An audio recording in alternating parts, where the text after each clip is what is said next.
playoffs. All right, let's get to the Payton Pritchard player defense. Coming up next. One on the clock for Pritchard. Got it! Splashdown at Payton's place here in Atlanta. Getting more burn in the absence of Marcus Smart. Got to a nice spot.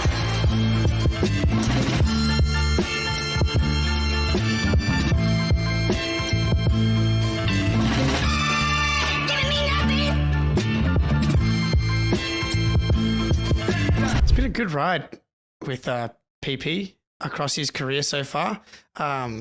Really good draft pick in hindsight from Danny Ainge.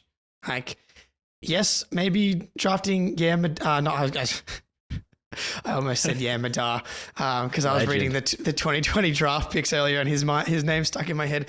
Desmond Bain, a couple picks behind Jaden McDaniels. But other than that, like Pritchard from then on for the rest of the draft was a really good pick.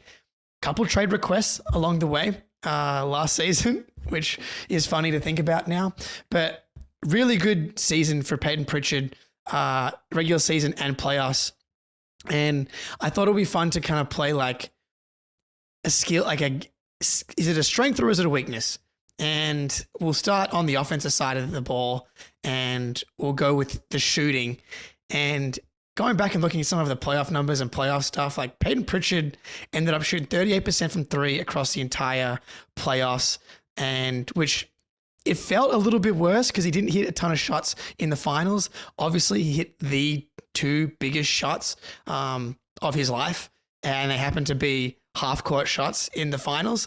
But across the playoffs, really good shooting the ball, especially in the Cavs series. Going back and having a look, he hit a couple of like big nuts shots in the Cavs series, and I got two of our favorite ones here. They're a little exhausted. They put forth a lot of effort. Who is going to be the first one to settle down? Will it be the Cavs and get themselves back into it? Wow! Pritchard from the logo! Pritchard, Cleveland out of fouls, a step back three, splash! Dude, the first, you're on mute, Ben. The first one where he looks like he's Steph Curry or like Damian Lillard, like just like lead initiator. 7.5 minutes to go in the fourth quarter in a tight playoff game on the road, and Payton Pritchard pulls up for a freaking logo three over Donovan Mitchell and knocks it down. It's like I don't think anyone expects him to shoot that. The commentary team, the Celtics, but he's been hitting those types of deep shots for his entire career. Coming into across the season, he was 3 for 10 in the playoffs on 30 plus feet shots and 5 for 21 on 30 plus feet shots in the regular season. So shooting wise, really big, 50% from three across the entire Cavs series. And like, if you're going to get that from your eighth man, shooting wise, like that's just going to help you stay in games, extend leads, swing games. You couldn't really have asked for much more from a shooting perspective from Pritchard in the playoffs.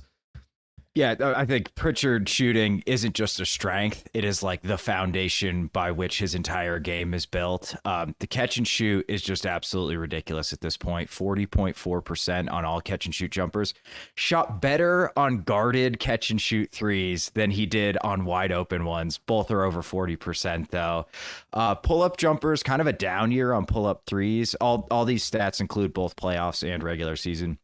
41 to 84 on pull-up threes for 33%, which is fine. But I think the big thing he added to this game was he shot 51.4% on pull-up twos. So that's something he just really never attempted in previous seasons. And it's something we saw him as the year went on. Like Jake, you were always calling out, do the McConnell pull-up, do the McConnell pull-up. He really started to get comfortable with that shot. And I think it's going to be a big way for him to punish defenses who run him off the line. And we'll probably get to it, but he's not going to ever generate a ton of shots at the rim. He's a 6'1" guard, and he's not like, Ja Morant athletically. So he needs that shot in his bag to really develop his game. But he's one of the more efficient spot up guys in the NBA, 70%, or rather 71st percentile in efficiency. It is, if you can shoot that well and stay in front of guys, you're going to have a very long NBA career. And Pritchard did that when he first came into the league. And now we're seeing him start to grow his game. But the shooting is just like the foundational piece of his entire offense.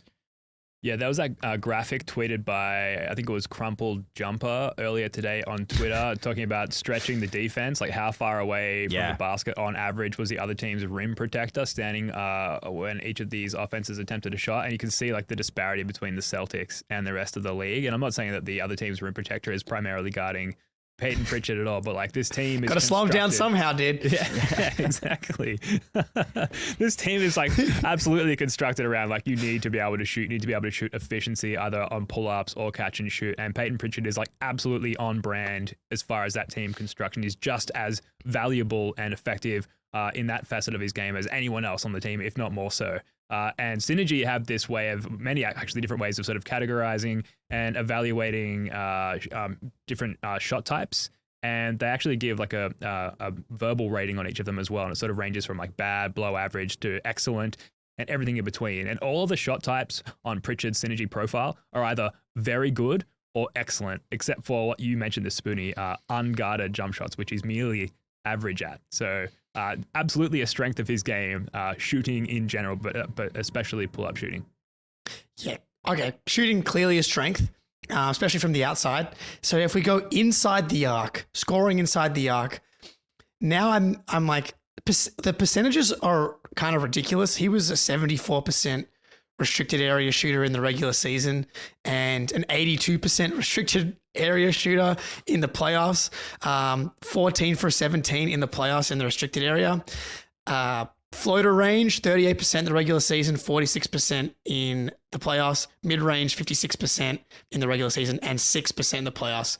Small sample size, 1 for 15.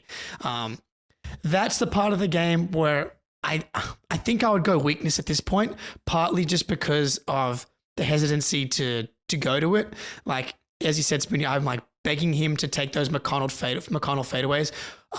Obviously, the mid-range didn't work out in the playoffs. I feel like he missed a ton of like shots that I know he can make in and outs around that area, which is why I wanted to take more in the regular season, because I think that can be a weapon in the playoffs, to your point, Ben, about people running him off the line in the playoffs next year.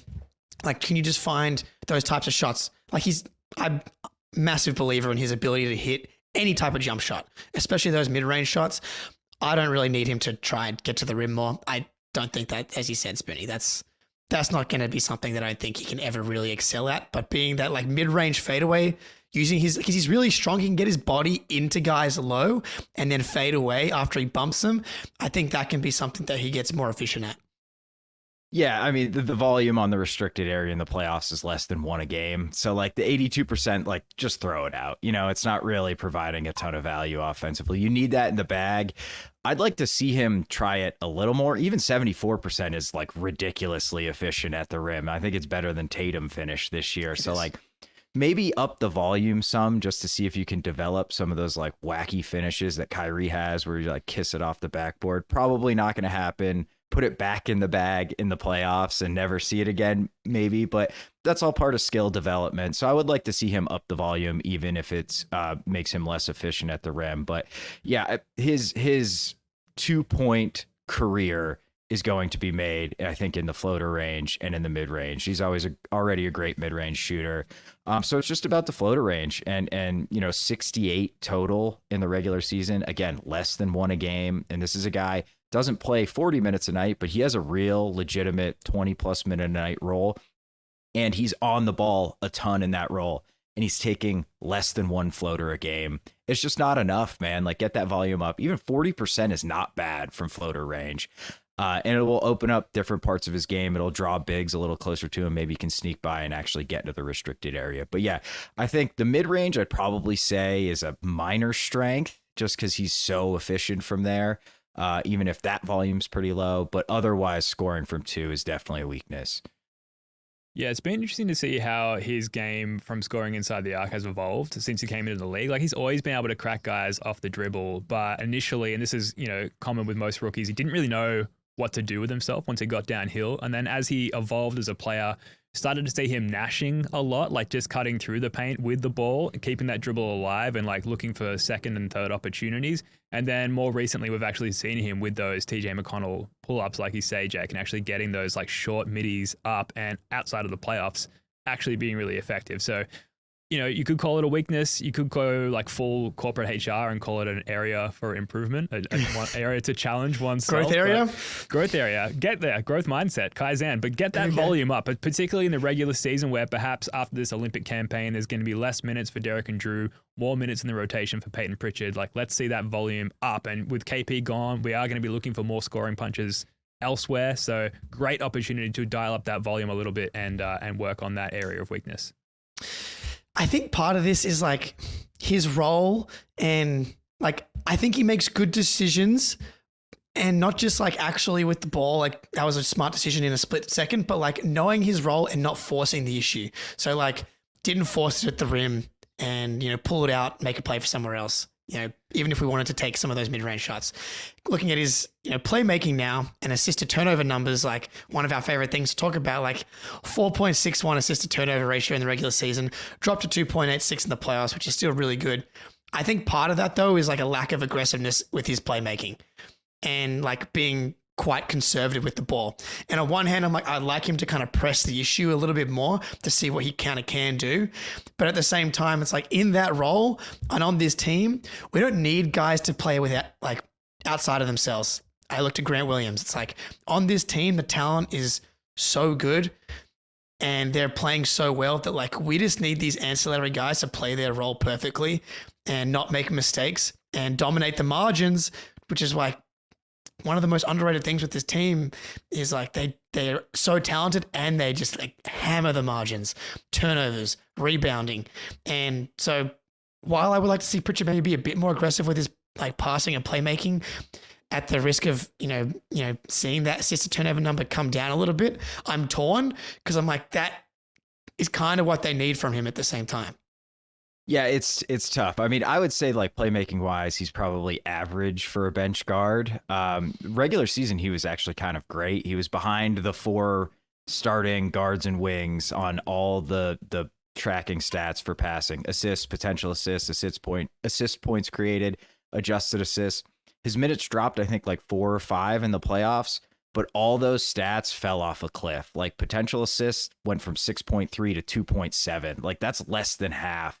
And that just goes to like him not being aggressive with the pass, maybe not getting by guys and collapsing the defense quite as easily when defenses are really keyed in the playoffs. So I would say in the regular season, he's a solid playmaking guard. In the playoffs, he's leaving some on the table there. And I wonder how much of it is just like, dude, it's the playoffs, man. Like, let Jrue Holiday, Derrick White, and the Jays handle that. Like, you go spot up at the corner and make a 3 or drive a closeout, buddy. So, but even still, it's skill development. I'd like to see him kind of get on the ball a little bit more. He's great in pick and roll. He's 81st percentile in pick and roll ball handler efficiency. So, like, get him on the ball a little bit more. Maybe get some of the guards, get White and Jrue some rest and let Pritchard start, see what he looks like there. But like, it's not a big deal if he doesn't become a positive passer in the playoffs, but he's not right now.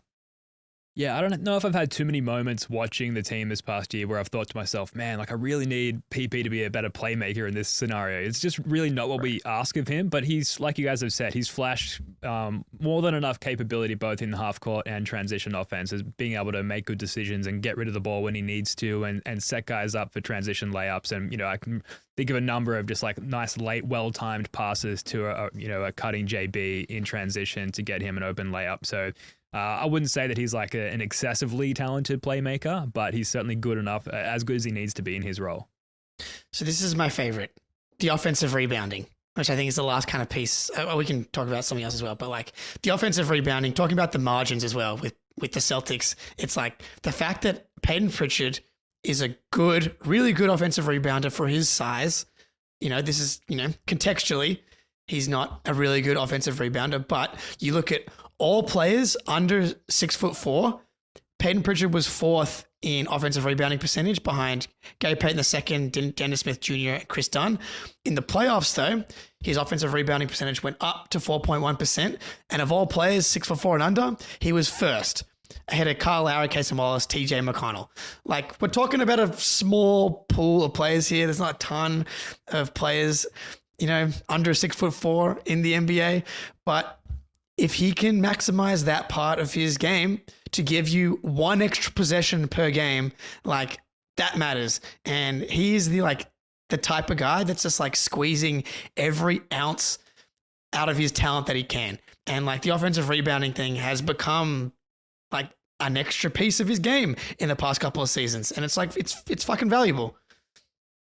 Yeah, dude, it's crazy. He's above average in putback efficiency, which is like, doesn't sound amazing, but he's a 6'1" guard. Like the dudes who are elite at putbacks are centers, and he's like good at them as 6'1" guard. He's got great timing, great instincts, reads the ball off the rim, and he hustles his balls off, man. It's like one of the most electric Celtics plays when PP like darts in there and snags an offensive rebound.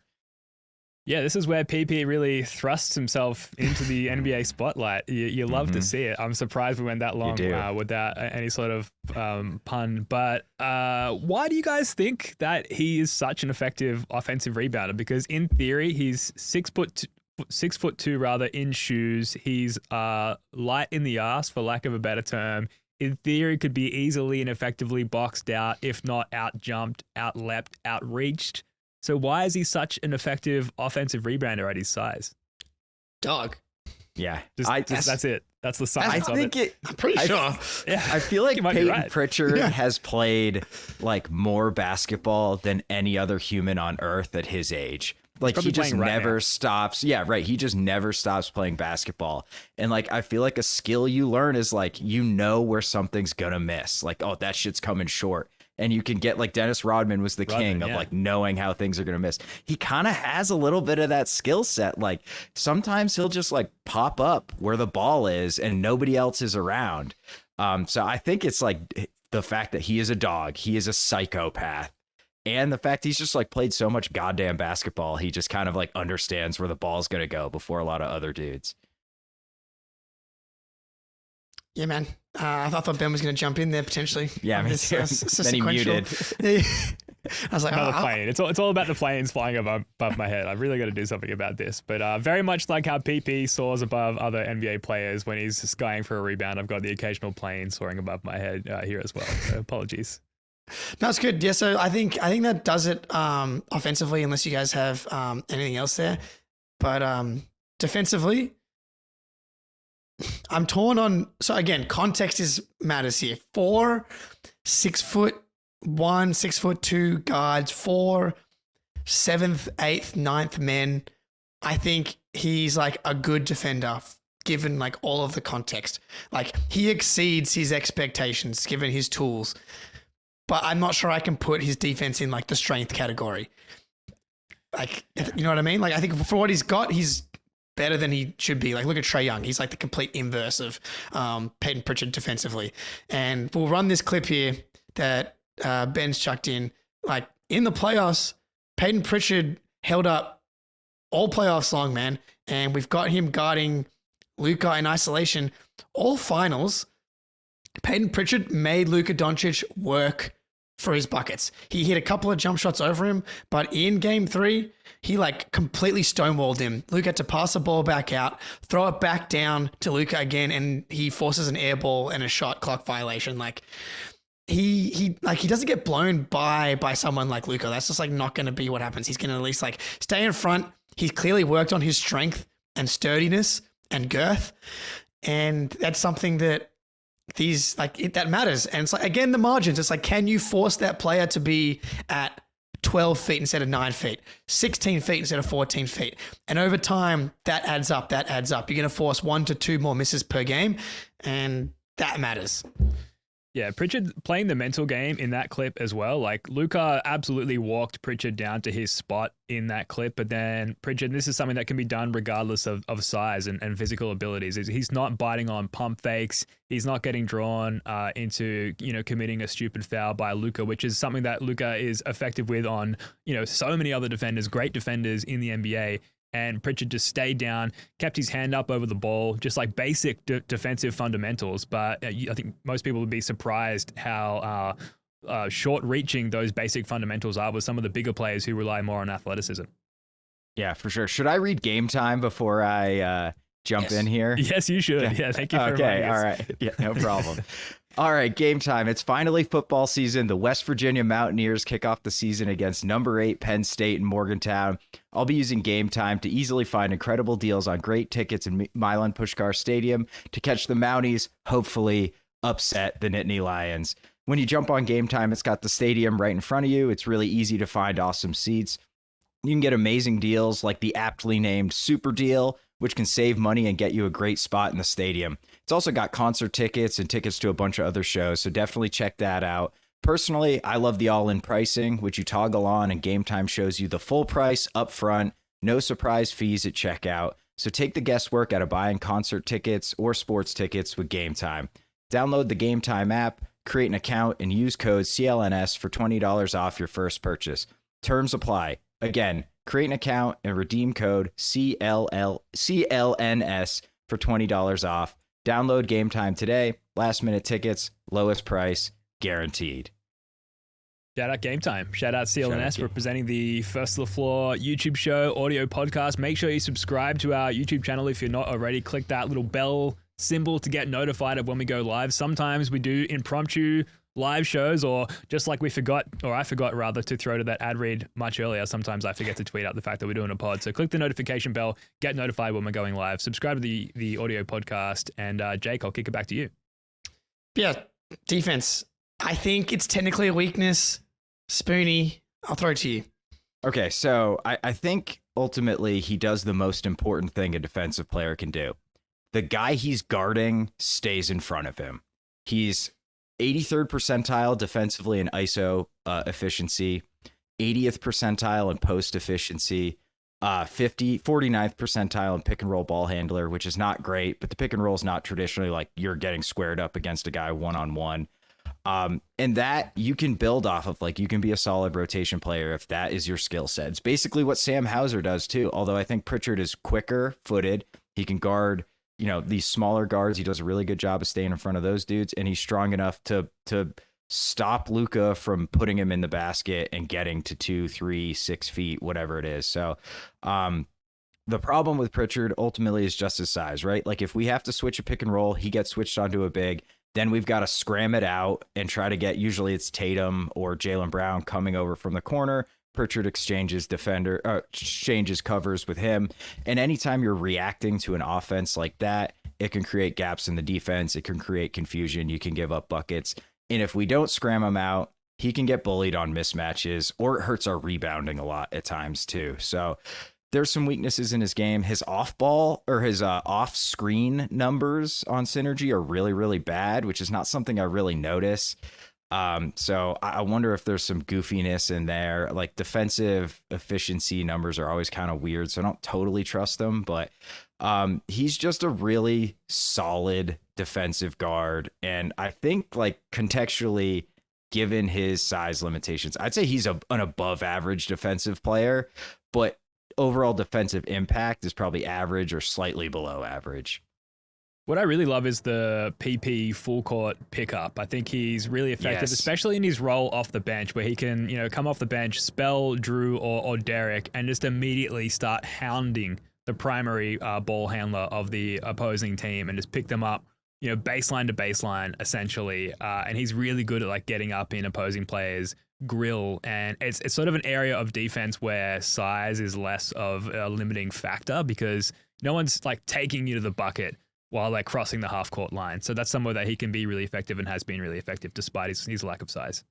So much of defense is like it's not just all heart and effort. Like there's definitely an IQ to defense. Like Derrick White obviously busts his ass, but like he has like an innate ability to play defense in a way that like some guys like D'Angelo Russell saying he wants to be Derrick White. I don't care how hard D'Angelo Russell tries. Like unless you started playing defense like as hard as you can from like 10 years old, which D'Angelo Russell definitely was not someone who was dropping 30 probably from like 10 years old and has never really focused on defense. Like Pritchard has been trying to play defense his whole life. So it's like his effort actually translates to like impact. But if you're going to like fight as hard as you can every second you're out there and be like relatively strong, you're gonna fight on the boards as well. Like you're gonna do just enough where you're not like a negative, especially when you're surrounded as well by like the defensive personnel that Pritchard is. But you look at the on-offs in the playoffs. The defense with Pritchard off the court was 107.2 defensive rating, and with Pritchard on the court, it jumped up to 112.82. And like that's not a massive surprise.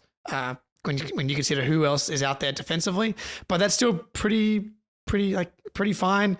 And then the net rating in the playoffs dropped from like 11.58 to 3.65 with Pritchard on versus off. And again, that speaks more to the overall talent of like the top end of the Celtics than it does to Pritchard. But I'm torn of like, because I love Pritchard, but like contextual of the tools, strength relative to like playoff. Can he close a playoff game? Probably with defense is a weakness.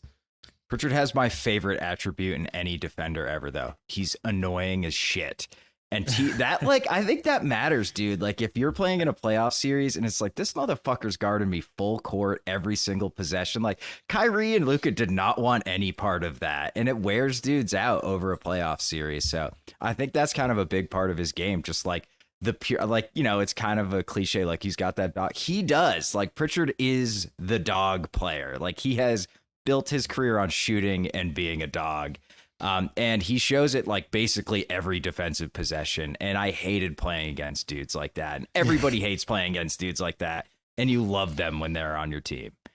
Yeah, I threw a question at you guys. I think it was last offseason. It was basically like, who is the biggest like pure hooper baller on the Celtics? And I think the general consensus was either Jason Tatum or Payton Pritchard. And has your sort of feelings on that swayed closer towards Pritchard in the last year or so since we last talked about that? Because he just clearly is. And I pulled up, and this is from years ago now, but I pulled up his 3-on-3 FIBA tournament footage from like back, I think it was in high school or early college years, where he's just dropping the nastiest moves on like everybody in that competition. He almost doesn't look like he should be there. It looks like he should be on like an and one mixtape, but he's just fucking destroying everybody.